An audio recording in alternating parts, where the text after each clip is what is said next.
వాళ్ళ అక్కడ అందరం అక్క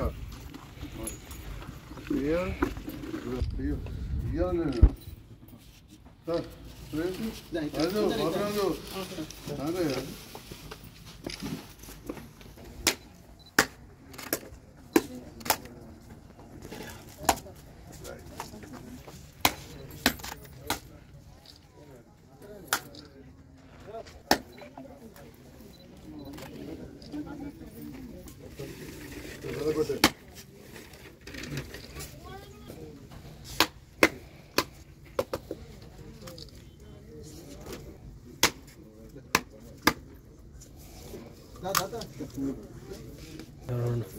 వేరే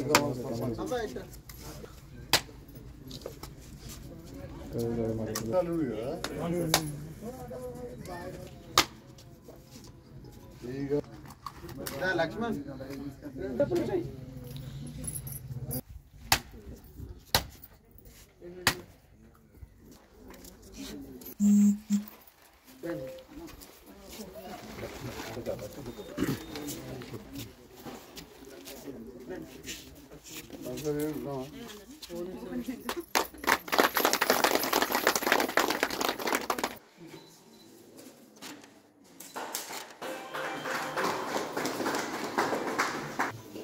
Deputy Sir,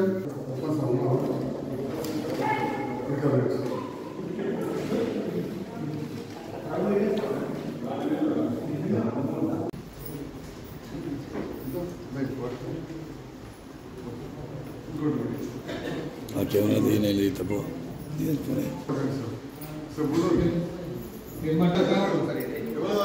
గిట్ రా గిట్ సార్ గిట్ సైడ్ తీసుకొని ఆనే ఉంటుంది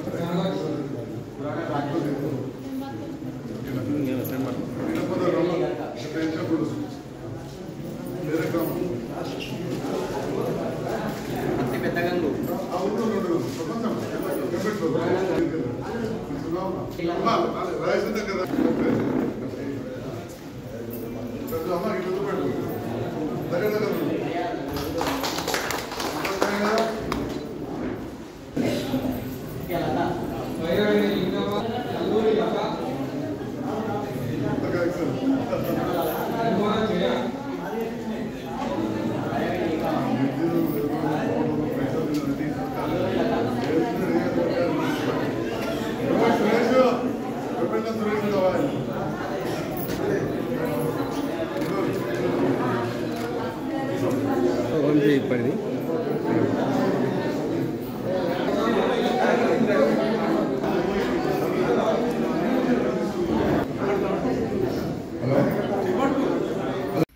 సారంగపూర్ మండలంలోని రంగపేట గ్రామ పంచాయతీలో ఉన్నటువంటి ఉద్దర కాలనీ గ్రామాన్ని మరి దాంట్లో ఉద్దర కాలనీ గ్రామ పంచాయతీ కావాలని చెప్పేసి గ్రామ పంచాయతీ మరి ఏర్పడాలని గ్రామ పంచాయతీ భవనాన్ని నిర్మించాలని చెప్పేసి ఒక కళతో ఇక్కడి ప్రజలు అప్పుడు ఉండే కానీ ఏనాడు కూడా గత ప్రభుత్వాలు చేయలేదు. కానీ తెలంగాణ రాష్ట్ర ప్రభుత్వం ఏర్పడ్డ తర్వాత మన సంజయ్ కుమార్ సార్ ఎమ్మెల్యే అయిన తర్వాత మరి ఉద్దర కాలనీ ప్రజలు మరి స్వపరిపాలన దిశగా వెళ్ళాలి, వాళ్ళల్లో ఉన్నటువంటి ప్రజలను నాయకుడిని చేయాలని చెప్పేసి ఈనాడు ఉద్దర కాలనీ గ్రామ పంచాయతీ ఏర్పడడంతో పాటు ఈనాడు గ్రామ పంచాయతీ భవనాన్ని మరి 20 లక్షలతోటి మరి ప్రారంభోత్సవాన్ని చేసినటువంటి మన జైత్యాల శాసనసభ్యులు సంజయ్ అన్న గారికి ఉద్దర కాలనీ గ్రామ ప్రజలందరూ కూడా ఎల్లవేళలా రుణపడి ఉండాలి. వారికి ధన్యవాదాలు తెలియజేస్తూ మరి కార్యక్రమంలో పాల్గొన్నటువంటి గౌరవ జడ్పీ సభ్యులు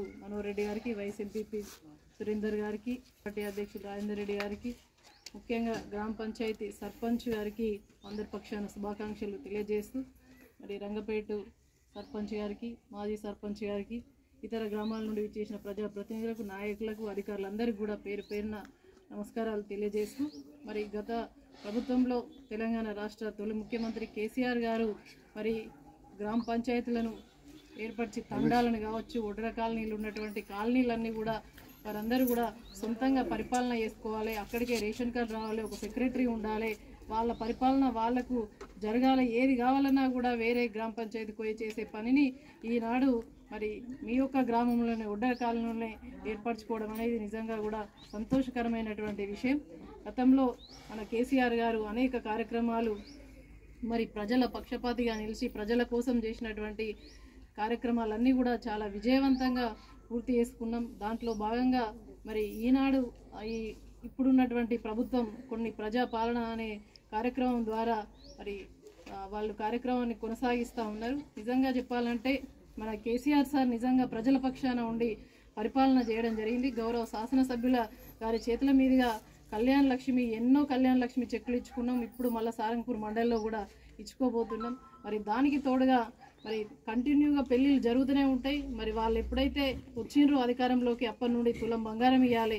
ఈనాడు రైతులందరూ కూడా మరి నారు పోసుకున్నారు, మరి ఎదురు చూస్తూ ఉన్నారు రైతు బంధు ఎప్పుడు వస్తుందని. కేసీఆర్ సార్ ఉన్నప్పుడు కంటిన్యూగా ఇచ్చేవాడు. కానీ ఈనాడు మరి రైతు బంధు అనేదాన్ని మళ్ళీ అప్లికేషన్ అవసరం లేదు. మళ్ళీ అప్లికేషన్ ఏం అవసరం ఒకసారి ఆలోచించాలి. దరఖాస్తే అవసరం లేదు, కంటిన్యూగా రైతు బంధు వస్తుంది. దానికి అదనంగా వాళ్ళు ఎంత పెంచుతా అనుకున్నారో అంత ఇస్తే అయిపోతుంది. మరి కేసీఆర్ సార్ పెంచిన దానికి ఆ విధంగా మరి పరిపాలన కొనసాగింది. మన కేసీఆర్ గారి పాలనలో వాళ్ళు ఇప్పుడున్న ప్రభుత్వం ఇచ్చిన హామీలన్నీ నెరవేర్చాలని చెప్పేసి మేమందరం కూడా కోరుతా ఉన్నాం. మరొకసారి ఒడ్డర కాలనీ గ్రామ పంచాయతీ ప్రజలకు, సర్పంచ్ గారికి వీరందరికీ కూడా శుభాకాంక్షలు తెలియజేస్తూ మరి తెలంగాణ రాష్ట్రం ఏర్పడ్డ తర్వాతనే ఈ ఒడ్డర కాలనీ గ్రామ పంచాయతీ అయింది. మన సంజయ్ కుమార్ సార్ ద్వారానే ఈనాడు 20 లక్షల రూపాయలతోటి భవనాన్ని ప్రారంభించుకున్న సంగతి మీ అందరూ కూడా ఎప్పటికీ మర్చిపోవద్దని చెప్పేసి తెలియజేస్తూ మరొకసారి శుభాకాంక్షలు. గ్రామ పంచాయతీ నూతనంగా నిర్మించుకున్న తర్వాత ప్రారంభోత్సవానికి మమ్మల్ని ఆహ్వానించిన గ్రామ సర్పంచ్ వెంకటేష్ గారికి, ఉప సర్పంచ్ గారికి, సభ్యులకు, అదేవిధంగా ఈ కార్యక్రమం ముఖ్య అతిథి చేసిన సోదరి జెడ్పీ చైర్పర్సన్ వసంత గారికి, గౌరవ ఎంపీడీఓ గారికి, ఏఈ గారికి, అధికారులకు, జెడ్పీసీ గారికి, వైస్ ఎంపీపీ గారికి, సర్పంచుల ఫోరం అధ్యక్షులు రాజేందర్ రెడ్డి అన్న గారికి, వివిధ గ్రామాల సర్పంచులు రమణ గారు, రంగపేట సర్పంచ్ గారి సోదరికి, అదేవిధంగా మాజీ సర్పంచ్లకు, మాజీ ఎంపీటీసీలకు, వివిధ హోదాల్లోని కుల సంఘాల నాయకులకు, ఒడ్డర కాలనీ వాస్తవ్యులందరూ కూడా పేరు పేరున నా హృదయపూర్వక నమస్కారాలు. ముఖ్యంగా ఒడ్డర కాలనీ వాసులకు శుభాకాంక్షలు కూడా తెలియజేస్తున్నాను. చాలా సంతోషం. ఎందుకంటే తెలంగాణ రాష్ట్రం ఏర్పడ్డ తర్వాత చిన్న చిన్న గ్రామ పంచాయతీలు చేయాలని నిర్ణయం తీసుకున్న సందర్భంలో రంగపేట గ్రామానికి చెందిన మన ఒడ్డర కులస్తులు మా గ్రామ పంచాయతీ మాకు కావాలని అడగడంతో ఇక్కడ రంగపేట కావచ్చు, నా సరుకు దూరం ఉంటుంది కాబట్టి అంతర్గామంలో, అదేవిధంగా కొత్తపేట దగ్గర 3 కూడా చేయడం జరిగింది. మరి 3 చోట్ల కూడా ఇవాళ ఇప్పటికే 3 చోట్ల కూడా గ్రామ పంచాయతీలు దాదాపు పూర్తయినాయి. అంతర్గామ ఇక్కడైతే ప్రారంభం కూడా చేసేసుకున్నాం. మరి ఇంత చిన్న గ్రామ పంచాయతీలో కొంత నిధులు తక్కువ ఉన్నా కానీ మన సర్పంచ్ గారు తనవంతుగా కృషి చేసి ఒక ట్రాక్టరు, టైలరు, ట్యాంకరు ఇవన్నీ మెయింటైన్ చేయడం, మరి ఈరోజు ఈ కార్యక్రమాలన్నీ చేసాం. చాలా విషయాలు చాలామంది మాట్లాడుతూ ఉంటారు. కొందరైతే ఏది చేసినా కానీ అన్ని మా నిధులే ఢిల్లీకి వెళ్ళి వచ్చినాయి అంటారు. మొన్న కూడా అన్నారు ఈజీఎస్ అనగానే మొత్తం ఢిల్లీకి వెళ్ళి వచ్చినాయి అనుకోవద్దు. ముందుగా అక్కడికి పంపేటి మనం 100కి 41 రూపాయలు చొప్పున మనకి ఇవ్వాలి, కానీ 31 రూపాయలు ఇస్తున్నారు. మరి 7 కిలో కడతాం మరి అంటే నువ్వు సబ్బు కొన్నా 18%, సిమెంట్ రోడ్ అయితే 18%. ఇప్పుడు 20 లక్షలలో 3,60,000 మళ్ళీ అంటే జిఎస్టీ వినరా. 5 లక్షలు అయితే మీరు అంటారు కావచ్చు, అరే 5 లక్షల రోడ్ అయినా ఇక్కడ 4 లక్షలు కూడా కనబడతలేదు. కానీ 18,90,000 లక్ష రూపాయలు అటుకట్టుడే ఢిల్లీ సర్కార్కు. ఒక గల్లకెళ్ళి వీళ్ళు వెళ్ళి తులసపత్రం ఇచ్చారు. కానీ ఇవాళ ఇవ్వబోయే కళ్యాణ లక్ష్మి పథకంలో కానీ, ఉచిత కరెంటులో కానీ, రైతు బంధు కావచ్చు, రైతు చచ్చిపోతే ఇచ్చిన 5 లక్షల బీమా కావచ్చు, కేసీఆర్ కిట్ కావచ్చు, ఇవి దేంట్లో కూడా కేంద్ర ప్రభుత్వం ఈ రూపాయి లేవు. మనం ఇక్కడ చెరువులు దావుకున్నాం. మిషన్ కాకతీయలో బ్రహ్మాండంగా అక్కడ రోడ్ కట్ చేసి మరి తుమ్మలకుంట నింపుకుంటే పెంపెట్ల చెరువు మత్తడి దుంకింది. అందులో ₹1 కూడా కేంద్ర సర్కార్ లేదు. కేసీఆర్ గారి ఆలోచననే దాన్ని ఇక్కడ మేము అమలు పరిచినాం. మరి ఈ రకంగా చెప్పుకుంటూ పోతే తెలంగాణ రాకముందేంది, వచ్చినాక ఏంది అనేది అన్నీ కూడా మంచిగా కనబడుతుంది. 1-2 కొన్ని పనులు జరగకపోవచ్చు. ప్రజలు నేను ఇక్కడ నిరంతరం మీ మధ్యలో కాబట్టి నన్ను గెలిపించారు. మీ అందరు కూడా ధన్యవాదాలు తెలియజేస్తున్నాను.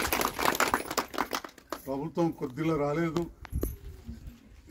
మళ్ళీ తప్పకుండా మంచి రోజులు వస్తాయి. మరి ఈ సందర్భంలో ఎవరు ఉన్నా కానీ వాళ్ళు ఎవైతే చెప్పి గెలిచిండ్రో అవి చేయాలి. వాళ్ళు 412 చెప్పి 42 పేజీల పుస్తకం పెట్టారు. అభయహస్తం మేనిఫెస్టో, అభయహస్తం మేనిఫెస్టో. అందులో ఒక 6 అయితే గ్యారంటీ ఇస్తా అన్నారు. 6కెళ్ళి అలా మొట్టమొదలు యువతకు సంబంధించింది నిన్నటి ఫామ్లో లేదు. అంటే చదువుకున్న వాళ్ళకు నెలకు 4,000 ఇస్తామని, చదువుకునే ఆడపిల్లలకు స్కూటీ ఇస్తా అని, అట్లా యువతకు సంబంధించింది యువ వికాసం నిన్నటి దాకా లేదు. ఇక అది ఎన్నడు పెడతారో, స్పెషల్గా పెడతారా నాకు తెలియదు. ఇక మిగిలిన 5 కూడా ఎప్పుడు ఇస్తారో తెలియదు, నింపమంటున్నారు. మరి 1000 నుంచి 2,000 రూపాయలు పింఛన్ చేసినాం. తెలంగాణ వచ్చినాక 1000 వచ్చింది, కానీ అప్పుడు నేను ఓడిపోయినా. మేము గెలిస్తే 2,000 ఇస్తాం అన్నాం, వెంటనే 2,000 ఇచ్చినాం. అప్పుడు కాగితం నింపమనిలే, పత్రం నింపమనిలే. ఈ ఊళ్ళో కూడా గుడ్డలు ఉంటారు. 3,000కి 4,000 చేస్తామని చేసేసాం. ఇప్పుడు ఆ కేసీఆర్ ప్రభుత్వం వస్తే 5,016 చేస్తాం, కానీ ఇప్పుడు 4,000 ఇస్తామన్నారు. ఆ 4,000 ఈ కాగితాలు లేకుండా 2,000కి 4,000 జల్దీ ఫస్ట్కి వేస్తే మంచిగా ఉంటుంది. ఎందుకంటే ఎదురు చూస్తున్నారు. ఇక పాత వాళ్ళ కంటే కళ్యాణ లక్ష్మి గదే లక్షిస్తాం, కానీ ఈ 7 తారీఖుకి కొత్త సర్కార్ వచ్చింది కాబట్టి అప్పటికెళ్ళి అయిన వాళ్ళందరికీ అంతకుముందు ఎన్నడూ కూడా రూపాయి ఇవ్వలేదు. కానీ మరి ఇక బాధ్యత ఇక్కడ ఓట్లు వేయించిన వాళ్ళది. ఆ తులంకు లక్షకు పక్కకు తులం బంగారం ఇస్తామన్నారు. ఇస్తే సంతోషం, ఇవ్వాలని కోరుకుంటున్నాం. ఇట్లా చాలా ఉన్నాయి. రైతు బంధు 15,000 ఇస్తా అన్నారు, ఈసారి అయితే ఇవ్వలేదు, వచ్చేసారి ఇస్తామంటున్నారు. రుణమాఫీ 9 తారీఖు నాడు చేసుడే అన్నారు 2 లక్షలు, 9 పోయింది, మళ్ళీ 29 వచ్చింది. ఎప్పుడు చేస్తారో చెయ్యాలని చెప్పి కోరుకుంటున్నాం. ఇప్పుడే ఏం కొట్లాట లేదు, పంచాయతీ లేదు, కానీ ఏవైతే చెప్పి అక్కడ కాంగ్రెస్ ప్రభుత్వం వచ్చిందో అది చేయాలని చెప్పి